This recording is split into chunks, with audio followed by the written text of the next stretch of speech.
How do you know who is an ethical dog breeder? Let's talk red flags. Dog breeders are people intentionally breeding dogs for the purpose of offspring.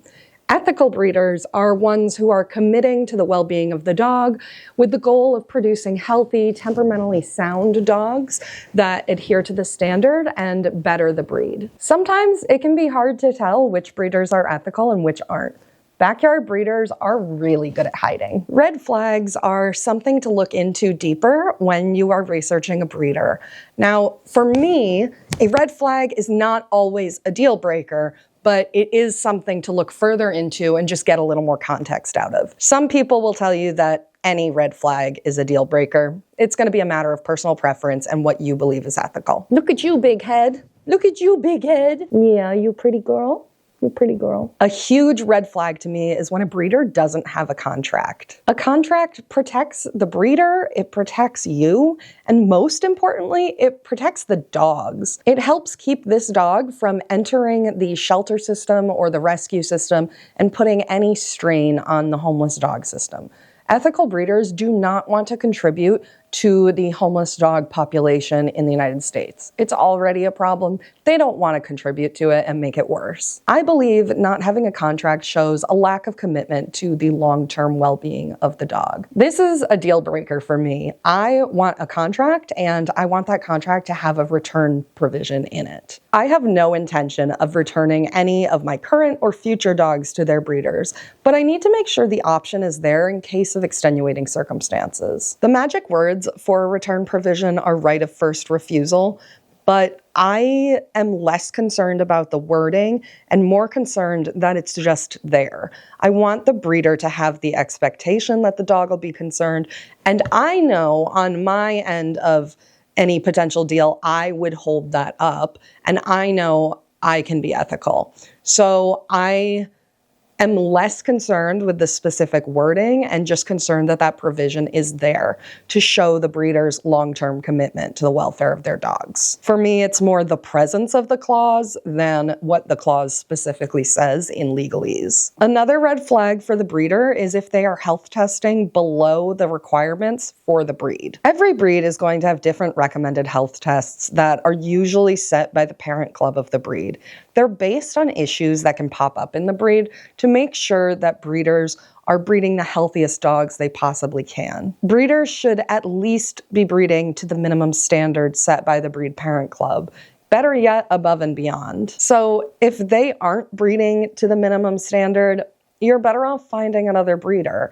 Again, it just shows a lack of commitment towards the long-term well-being of the dogs they're producing. Now, some breeds that tend to be healthier, their breed clubs might not recommend any testing. And in that case, I don't think it's a red flag if a breeder is not doing testing. For example, in my other breed, American Foxhounds, there's not any recommended testing, so most breeders don't, even if they're doing all the other things that would otherwise be considered ethical. So for an American Foxhound, I wouldn't really consider it unethical if they're not health testing, because it's not recommended by the breed club. If it was, I would expect every breeder to be doing it, and I would not get a dog from a breeder who wasn't. For a golden retriever like this one, I would never get a golden retriever from a breeder who is not health testing to the recommended levels. And golden retrievers require quite a few health tests because the breed is prone to more health issues. So that's a deal breaker for me if they're not health testing. It's at minimum a red flag to look more closely into, but it's up there with the deal breakers for me. Another red flag is no early socialization for the puppies. Early socialization provides a wonderful foundation for an emotionally healthy and stable dog long term. And so, again, if the breeder's not really doing any kind of planned socialization, it's like, are they really committed to the long-term well-being of the puppies they're producing? There is a limited amount of time for early socialization. The critical socialization period is only until about 16 weeks. So I want to see breeders taking advantage of that critical socialization period to provide a stable foundation that then owners can build on to make sure these dogs are happy, healthy, successful, stable, good dogs, and that are relatively easy to live with. I prefer to see breeders doing some sort of intentional, established socialization protocol, just because it means I know a little bit more what kind of socialization they're doing. But it's less important to me that they are doing an established protocol than that they are doing early socialization full stop. Socialization is about so much more than just meeting a bunch of people and dogs. It's about having novel experiences that help the puppy learn that new things are not scary and help them move through the world confidently. So that does mean exposure to different dogs and people, but it also means exposure to different surfaces, different scents, different sights, different sounds. There's just so much more than just meeting a lot of people. Another red flag for me is a high volume breeder. Now, there is a place for higher volume breeders. There is a lot of demand for dogs, especially well-bred dogs, and there's not enough breeders to fit that demand, which that's why backyard breeders and puppy mills pop up. They're simply filling a hole in the market and taking advantage of the general population's ignorance about ethical breeding to push out puppies and make sales. To reduce that hole in the market, we do need more ethical pet breeders. And honestly, sometimes high volume breeding does become a part of that, but it should never come at the expense of the dog's well-being. It should not come at the expense of health testing or socialization or a return clause in their contracts. There are a couple of really big red flags with higher volume breeders. I don't like to see breeders whelping more than like 3, 4, maybe 5 litters a year.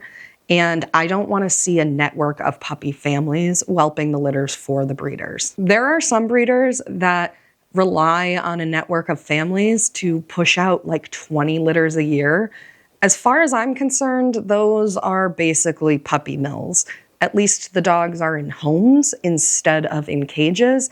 But I don't think those are much better than puppy mills, and that's not an ethical breeder to me. That's just a puppy mill. I also get concerned that a higher volume breeder wouldn't be able to honor their return clause if something happened with multiple puppy families needing to return their dogs. So that does give me pause. I know that's an unlikely hypothetical that they would have that many returns, but it's still something that makes me a little nervous. A higher volume breeder is personally not what I want out of a breeder. I prefer to have an ongoing relationship and be able to talk to my breeder about questions or concerns I might have. But I can see that there is wiggle room in some of these higher volume breeders. And while it might be a red flag that you should probably look more into, it's not always a deal breaker. At the end of the day, everything a responsible breeder does is to ensure the health and well-being of their puppies long term. And if the breeder is doing something that does negatively affect the well-being of their puppies long term, then that is a big, big red flag and something to watch out for.